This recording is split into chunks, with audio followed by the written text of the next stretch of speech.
Alright, sup fellow citizens, welcome back to the Path of Rage in the next episode of our Star Citizen coverage. We've got a fair bit to go over with the roadmap update going on, a monthly report for June, and a very informative Star Citizen Live that we're going to get into involving the economy, and a very interesting and at the same time slightly worrying update or preview, if you will, on the inventory system that's coming in the game. We got a lot to go over, like I said, so let's get into it.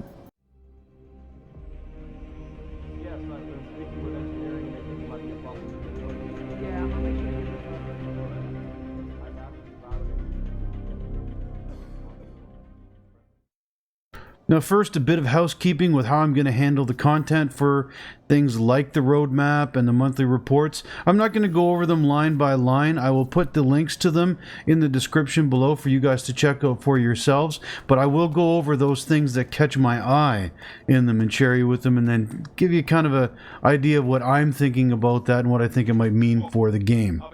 I already do this somewhat for the Star Citizen Live and Inside Star Citizen episodes, so I think this should work well for the format of my episodes. So, getting into it. This update has points for both 4.2.1 and 4.3. With 4.2.1, the one that really stands out to me is that they're implementing a new system for tracking player progression across multiple shards. This will be a very good change to help people, or pardon me, to prevent people from losing their progress and as they jump through the various shards in the game when they're joining their friends or they're playing solo. This one has been set to tentative. It's not for certain, it's not committed, but they're going to be trying to get this in for 2.1, so we'll have to see. Now for the 4.3 cards that have been added, the first one that catches my eye, it's also the first on the list, is there's now going to be cooperative zones. Now these are described like contested zones, but the opposite. So instead of going in and solving puzzles while you're shooting at players and NPCs, in these you'll be cooperating with the players around you. I don't know how this is gonna work. Maybe they'll be in armistice zones, maybe they'll be in zones that are, you know, kept secure by the use of turrets, which are going to be coming out soon. I don't know, but I don't know how they're going to make this work. I also wonder, as a primarily solo player, how these levels are going to be if they're designed for cooperation. Of course, there's always going to be content that not everybody will be able to do or have interest in doing. You won't be able to do it all alone, and there will be things you can't do in a group. But I'm wondering, pardon me, how this is going to work. Part of this is going to be also new underground facilities. They've brought this up in the past before. This is the continuation of the distribution centers. Previous videos that they have put out showed the white box and the gray box stages of these facilities and what they might look like. This is how they're going to introduce them in the Stanton system. I look forward to seeing it. I got ahead of myself with this one a little bit, but there's the AI FPS turrets are coming, and they're going to be anti-personnel turrets for players to avoid or destroy. So I really wonder how this is going to work. If this is going to be something for the security system that will replace the non-contested zones, the armistice zones. If you will actually be able to go and do anything everywhere, but if you're caught by security, these guns are going to delete you from existence instead of having a cop show up. I don't know. We'll have to see how this is handled. This could make a massive change to the game in the future if it is the true start of no armistice zones in the game. And the last two that caught my eye on this will be able to pick up missions at a location that they'll be added in to your journal as you approach or enter that designated area. You won't have to get it somewhere else. You'll have to be there. And the big one that caught my eye here, ladder improvements. They showed this off ages ago at CitizenCon, where instead of just being stuck going straight up or straight down without the ability to look around the way it is now, you can actually look behind you, you can lean around, you can jump onto ladders and jump off them. It's something that is needed so bad, but let's watch and see how deadly the ladders become again when they start implementing this. Because for the longest time, the two things that would kill you the most in Star Citizen were elevators and ladders. This is a big one. This can change how you traverse an area entirely. And again, being able to just look around you even, finally, while you're going up and down a ladder. Yeah, come on, CIG, please bring this one on. Moving on to the June monthly report for the Persistent Universe, the AI content team worked on new wild lines basically for FPS, dogfighting NPCs, and even civilians in and around the landing zones to make them a bit more varied and a bit less of what we're used to right now, more believable seeming. Last month, the AI feature team mainly focused on the Valakar, which came out just recently on the PU, with the last end of the month being mostly focused to bug fixing on edge cases, changing some of the NPC behaviors, including like looting ammo and weapons and stuff like that, basically to get rid of the bugs, but also add some more, along with the voice lines, add some more immersion and realism to how NPCs react and how they react to the players as well.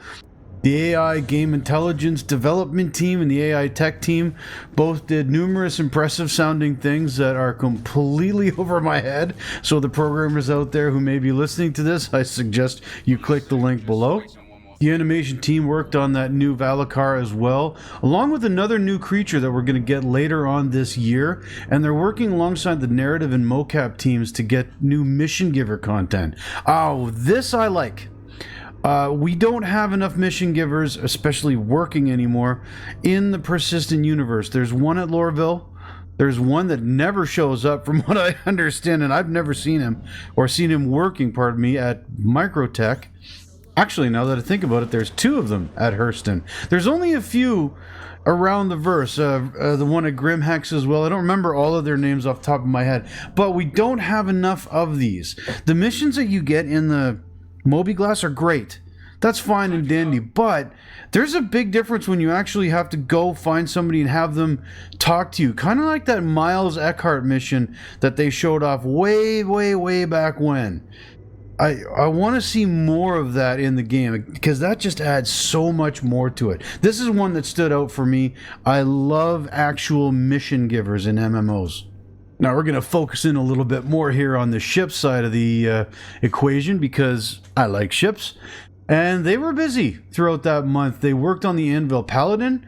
They started pre-production on the Gatak Rylan, which is going to be an alien cargo ship. They announced this way back, and we haven't heard of it since. I'm curious as to see how they're going to do that. The Gatak Sulian is a very weird starter vehicle, and I'm wondering how the Rylan is going to do next to it or feel next to it. They've got people working now on the Drake Ironclad, which is a fan favorite so far. A lot of people want this ship. And they're also working on 5 unannounced vehicles. 2 that just completed white box and are well into gray box. Another is in the final stages of production and receiving finishing touches. Another vehicle, quote, from a prominent manufacturer, end quote, is currently approaching white box review.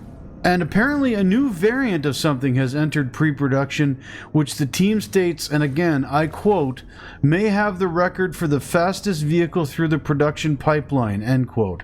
The RSI Apollo Medevac and the Triage have reached their level of detail 0 phase. They got to work on some of the bugs and fixes that are going to come in 2.1 for the Asperia Prowler utility, and the RSI Perseus is now approaching its gray box gate review. And finally, the big one, the baddie, the one that you've all been waiting for, the Drake Kraken has entered pre-production finally. This one, folks, we are not going to see for a long time. I'm calling it right now. This is going to be along the same lines as the Banu Merchantman. This is a monster ship.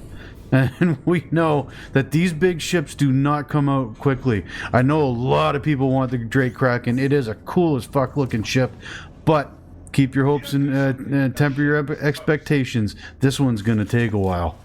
The core gameplay component of the team was everywhere in this game, from radiation and hazard areas to enabling the freight elevators to support the power suit variants, all the way up to population and corpse control in some of the new added points of interest so that it wouldn't cause a significant impact on performance. The mission design team obviously went over a lot of the missions that we're currently seeing pop up in 4.2.1, and while, Star Citizen being Star Citizen, they don't always work the way you'd like for them to, and there are bugs and issues with them. I like the fact that we're seeing a lot more of them now. Now they just, have to tighten them down and get it so that they function as expected at all times. And that is kind of it for what jumped out to me from the monthly report. The thing about these coming out a month after, obviously, is that we kind of know a bunch of this stuff already, or have seen the effects of it in the actual builds themselves now that they're live. So it's kind of like going over stuff that we've already known in some cases. However, I like to keep up with it. Again, link in the description below for those of you who want to check out the rest and stay as informed as you possibly can. And next we have Star Citizen Live Earning in the Verse. This was all about the economy, how we earn money, how we make money, how we get loot in the game. They answered a ton of questions like what goes into a shop and where, how do they decide that, how do they price it, does physicalizing everything make their job easier or harder, does Star Citizen even have an economy, where did Wicklow missions come from, what are they going to do to make them better in the future. But there's a few things that I want to focus on individually and let you hear what they have to say. The first one, this is interesting, is where do they draw the line for something that should or should not be available in the store? Let's check this out. Andre, you said making things accessible from the start, but at some point you go beyond the start. You're in mid game, you get to end game, stuff like this. Is everything supposed to be available in the store? Where do you draw the line for that's not something that should be available in the store? That's something that should go to one of the other ways that you attain things?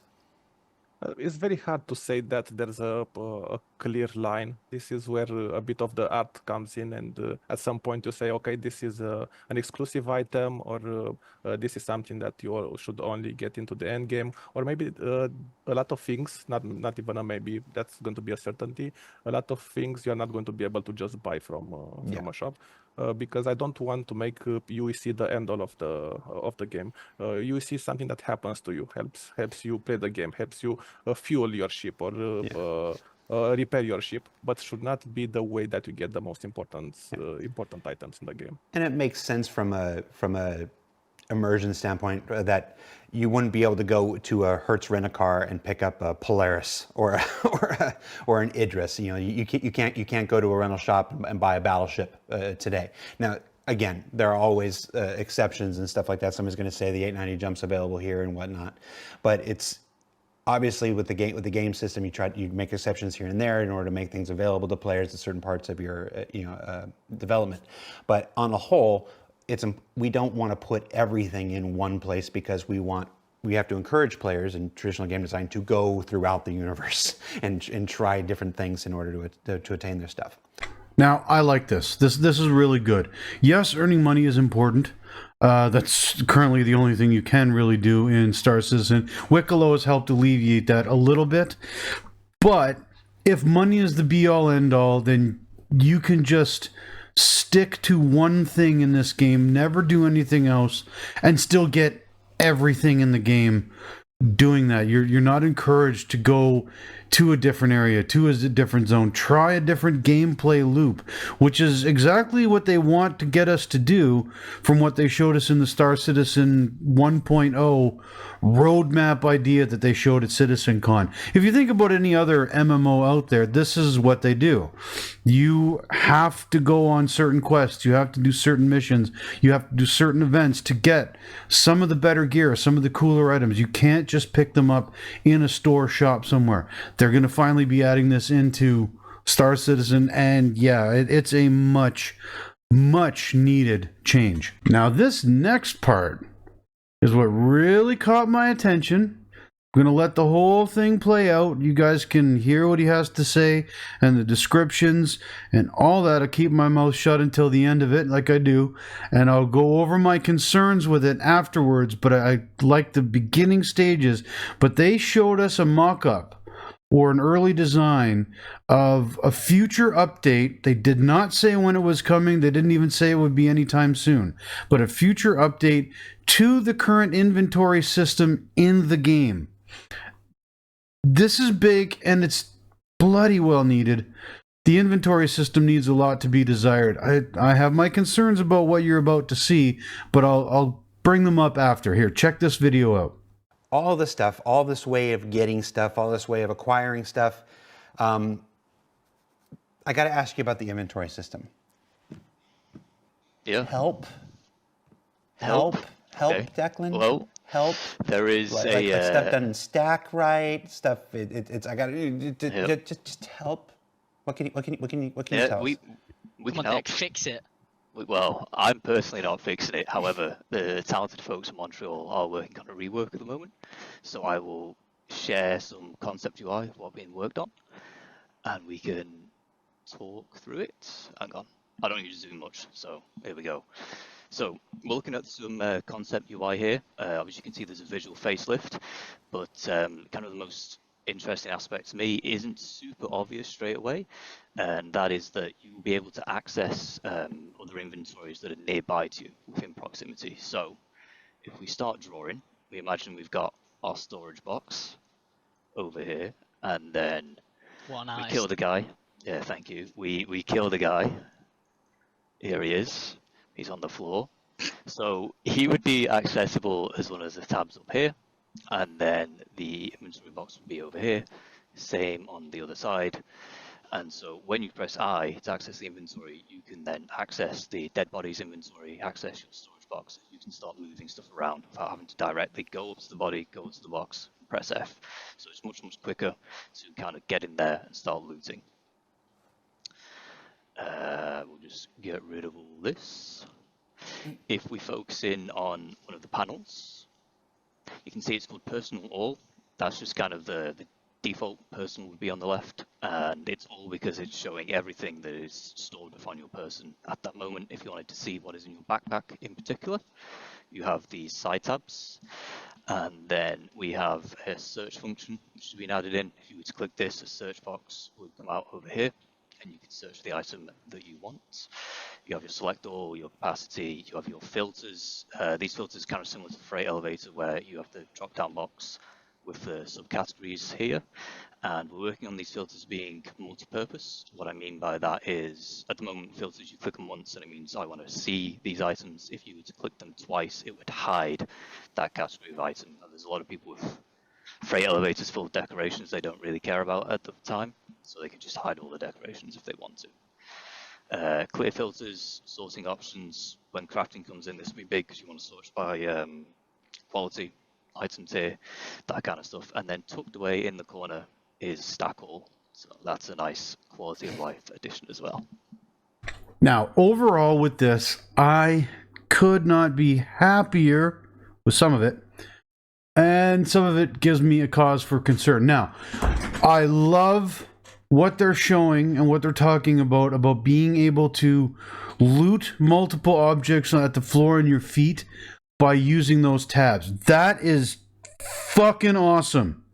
It's very annoying. You guys have seen some of my footage on the episodes I've done where there's a pile of bodies that I've just murdered and I want to loot them, and I got to do it one by one by one by one. What he's saying here is I'm going to be able to stand next to all of them, and they will each have their own individual tabs, and I can switch on both sides of the display as I need in order to sort and move stuff around between all of these different items and these different containers.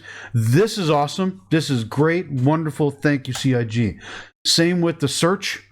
Same with the filters. And I love the idea of being able to turn off the things that you don't want to see just by double clicking it. That's great as well. Nice little quality of life.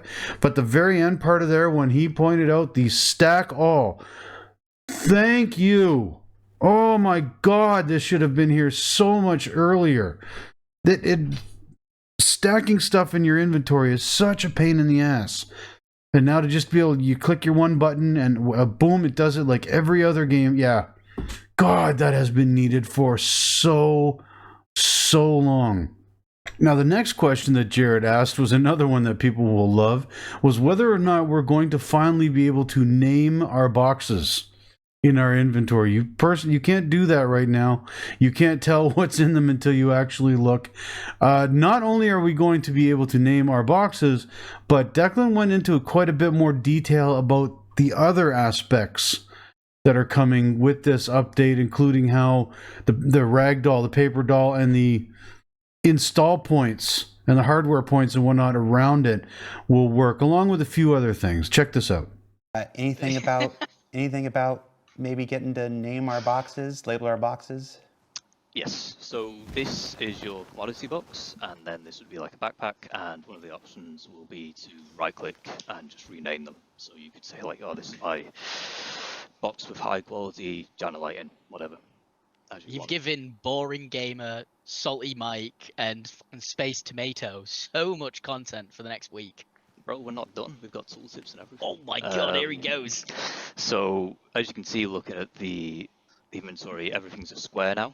Instead of it being a mix of squares and long rectangles, that'll also be applied to the freight elevator, so the ship guns won't take up half the screen. You get a lot more information available to you.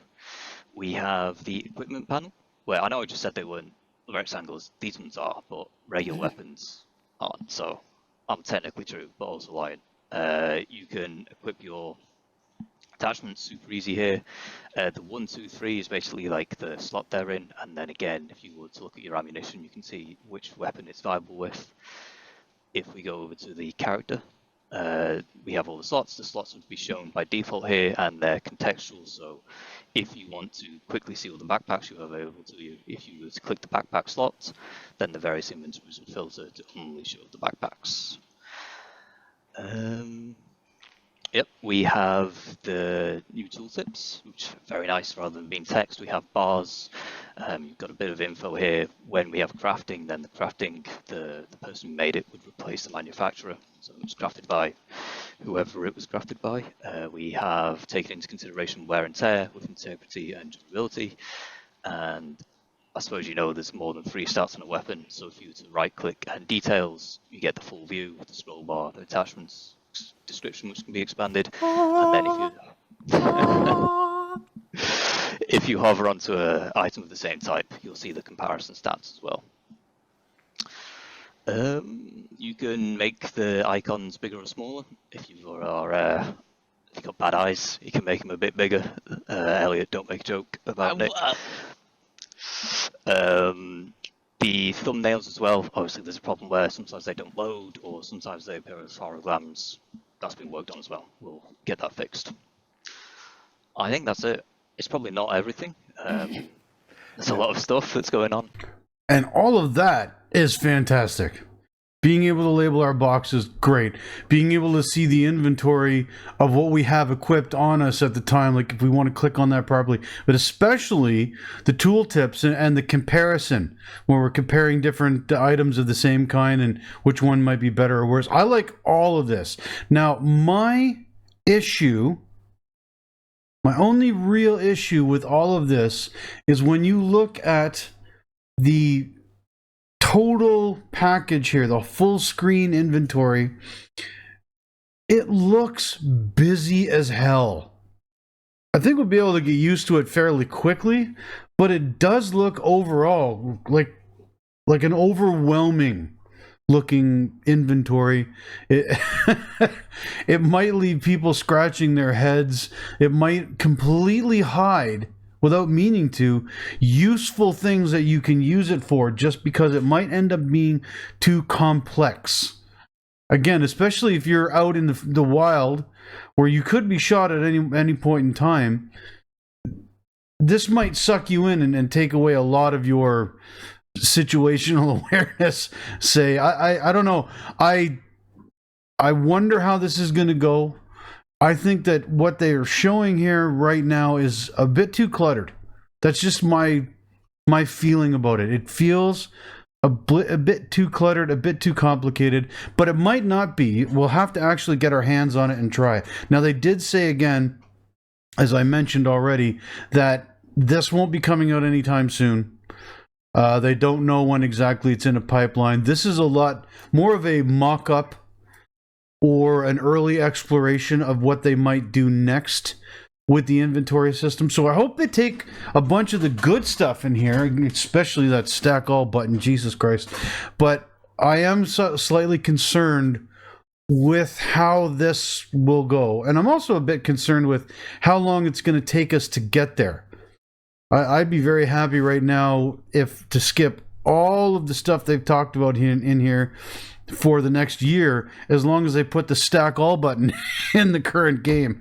That would be a very nice change of pace for the game, I have to say. In any case, though, I like what I see. If you guys want to check it out for yourself, I highly suggest you check out this week's Star Citizen Live.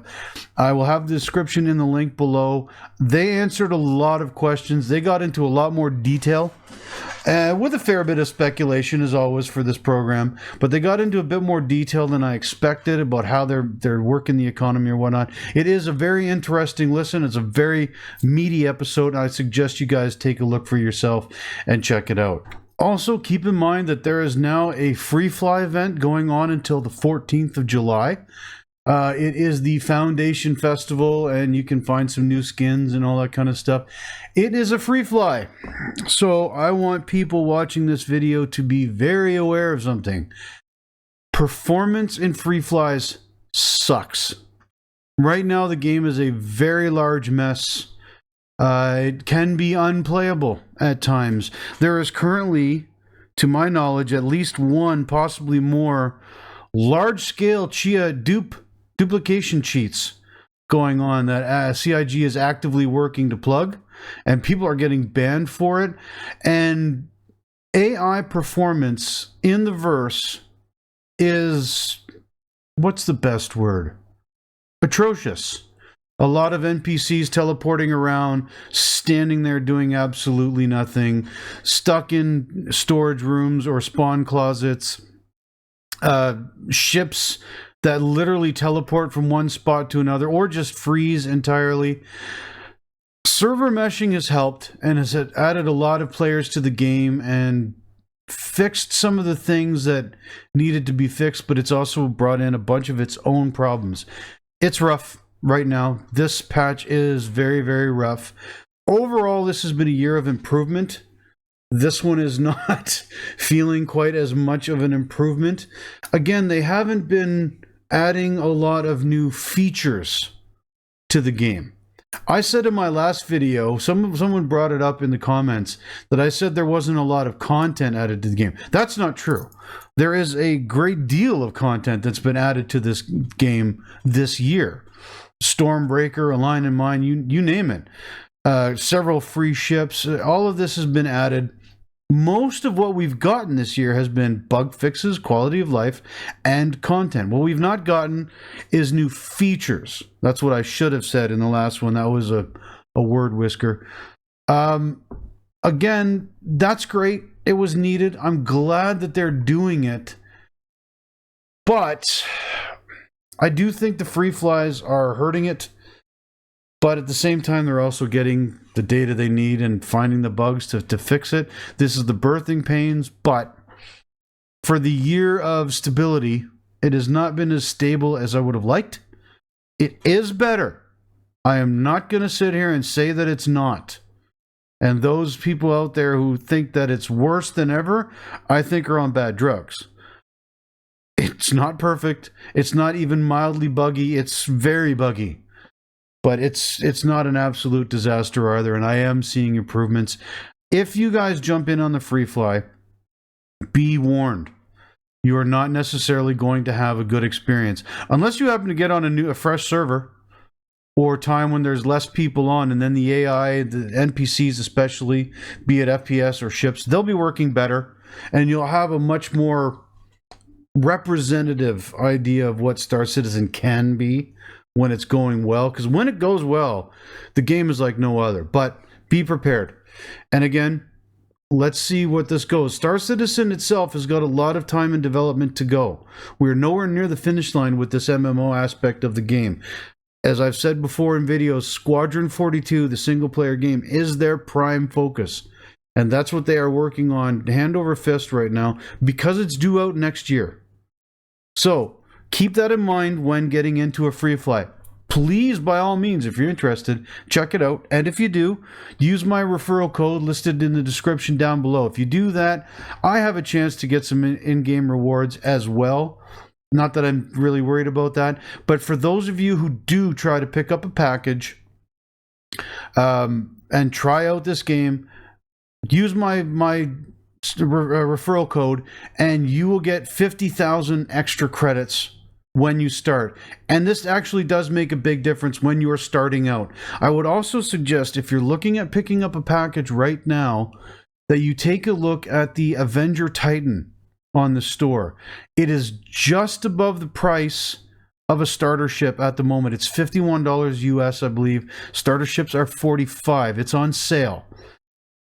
The Avenger Titan is the first ship I moved up to after discovering that the Mustang and the Aurora were pretty much useless to me for what I wanted in this game.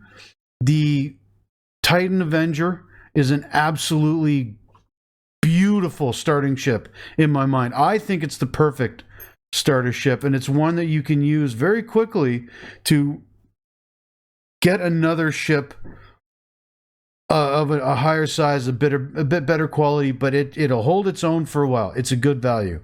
In any case, folks, that is all I have for you today. I hope you enjoyed this episode. I hope you found it insightful. If you did and you enjoyed it, give me a thumbs up. If not, give me a thumbs down like always. Sound off in the comments below. I love to hear from you. And until next time, I've been Ray J Games, and I will see you in the verse. Bye-bye.